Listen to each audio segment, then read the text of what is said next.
Inamin mismo ng Department of Public Works and Highways o DPWH sa ginawang pagdinig dyan sa Senado na wala umanong konkretong plano ang gobyerno para masolusyonan ang malawakang pagbaha sa Pilipinas. Sa harap nito, kinwestiyon naman ng ilang mambabatas kung saan napupunta at saan ginamit ang pondong laan para sa flood control project ng gobyerno. Kunin natin ang live report ni Mean Corvera. Mean, nakalulungkot naman dito. Talagang hopeless case na ba yung baha? Alex, yan nga ang malungkot na pangyayari matapos aminin kanina ng mga opisyal ng DPWH na bukod sa walang konkretong plano, wala raw silang pondo para bumili ng mga dredging machine o yung equipment. Yan ay ginagamit para hukayin yung mabababaw na riverbed o river basin natin dito sa lalo na sa Metro Manila. Sabi ng DPWH, mula nang mag-take over sila pagkatapos ng Duterte administration, matagal na palang walang ginagawang dredging activities sa ating mga ilog kaya naging mababaw ito at mabilis tumaas ang tubig baha. So there's an admission on the part of the DPWH that in fact a national flood control master plan still does not exist. Tama po ba yun? Walang konkretong plano ang gobyerno para solusyonan ang malawakang pagbaha. Yan ang inamin ng mga opisyal ng Department of Public Works and Highways sa pagdinig ng Senado sa isyu ng paglubog ng Metro Manila sa kasagsagan ng Bagyong Karina. Sabi ni DPWH Secretary Emmanuel Bonoan, ang mahigit 5,500 flood control projects na iniulat ng Pangulo sa kanyang sona nitong Hulyo para sa immediate relief lamang. To some extent, that's correct, Madam Senator. But what I'm saying is actually there has been master plans before that were carried out. And now I understand, and I've seen the record in the department, that is now being updated. Dito nag-init ang ulo ng mga mambabatas. Yung 5,500 pala na programs, projects na natapos, na ipinagmalaki ng ating Pangulo noong SONA ay patsi-patsi lang. Hindi rin nakatulong, tingin ko, Mr. Chairman, hindi nakatulong kasi patsi-patsi nga po eh.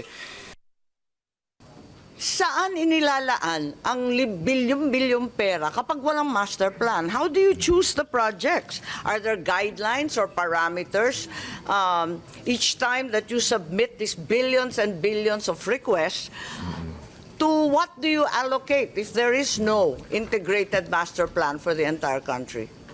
It's very telling that the master plan, the integrated master plan, is not in existence, Mr. Chair. Pero sabi ng DPWH, walang pondo para dito at wala rin silang pondo pambili ng mga dredging equipment para linisin ang mga silted waterways. Kaya question ni Marcos, bakit pumayag na tanggalin ang pondo para sa mga foreign assisted projects, gayong ito ang solusyon para sa pagbaha. Pinuna rin ng mambabatas ang 23 billion para sa feasibility study. Sa dami-anya ng pag-aaral na ginawa, walang nabuo na integrated master plan kaya lumubog ang Metro Manila at mga kalapit probinsya. Na zero lahat ng malakihang project. So ang sinasabi po ninyo, ang maaasahan lang ng Pilipino, ng buong sambayanan, itong tagpi-tagpi, patse-patse, tingi-tingi na magbibigay ng immediate relief sana, ngunit yung malakihan, malawakang flood control ay wala na. Ganun po ba? Nakakalugmok po eh. Ang gusto lang namin Pati talaga... ang issue ng reclamation sa Manila Bay, pinuna ng mga mambabatas. Sinasabi din ng may malaking kinalaman dito yung reclamation. Totoo ba? Binaraan nga ba ang daluyan ng tubig palabas ng Manila Bay? Reclamation ba ang dahilan ng pagbabaha? Ito. Kanya-kanyang turuan, kanya-kanyang hugas kamay. Dahil nga walang master plan. I-discuss din ni Senator Amy yan mamaya. Ano bang gusto nyong mangyari dito? Gusto nyo bang magbuo tayo ng bagong ahensya? Reclamation project. Pag-amin ng DNR batay sa kanilang ginawang pag-aaral sa Manila Bay, kapag binago ang itsura ng dagat, bumabagal ang daloy ng tubig. Sa datos ng DNR, aabot sa 2,576 na hektarya ng Manila Bay ang NAI Award para i-reclaim sa National Capital Region lamang. Ongoing raw ang kanilang pag-aaral at ilalabas ang resulta sa Setyembre. In general po, reclamation projects will slow down the flow of water and will change the circulation and retention of pollutants and organic materials that are already in the bay. This does not include yet what will be coming from the inland. So what we are doing now is combining what is coming from the inland under different, bodies of water, and what is coming from the ocean itself, from the bay itself.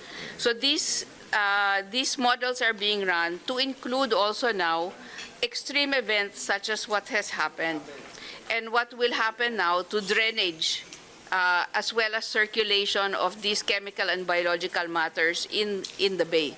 Ganito po kasi yung itsura niya, Mr. Chair. Itinanggi naman ng MMDA na walang gasolina ang kanilang mga pumping stations, kaya hindi nasipsip ang tubig baha.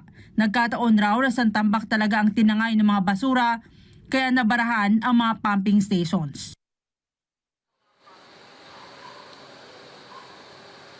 Alex, sa ngayon hinihimok ng MMDA at ng mga opisyal ng gobyerno ang lahat ng local government units na magpatupad muna ng programa.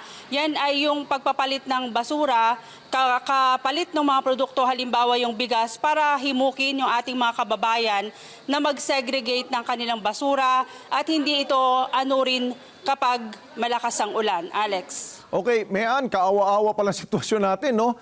Nabanggit ba sa pagdinig na dahil inamin ng DPWH ng ilang mga ahensya ng pamahalaan na wala silang ginagawang pag-dredge, pag-desiltate ng mga tributaries natin, hindi ba nila pinasalamatan ang mga non-government organization at mga pribadong sektor na yun ang mismong gumagawa sa trabaho sana ng gobyerno?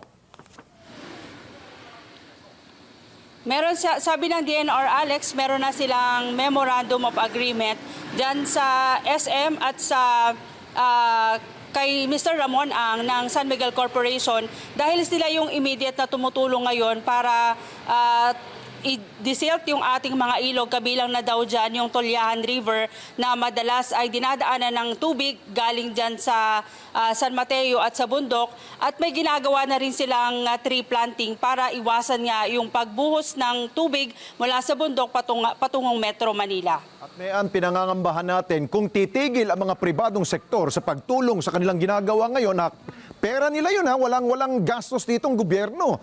Paano na lang siguro tayo hanggang hanggang ulo na siguro baha dito sa atin? Alex, sabi kanina ng mga senador, kung dati hanggang dibdib lang ang tubig baha dito sa Metro Manila, baka pagkalipas yan, umabot na ng lagpas tao. Nako, wag naman sana mangyari yan. Pribadong sektor, tulungan niyo po kami. Maraming salamat sa iyo, Mayan Corbera, mata natin dyan ho sa Senado.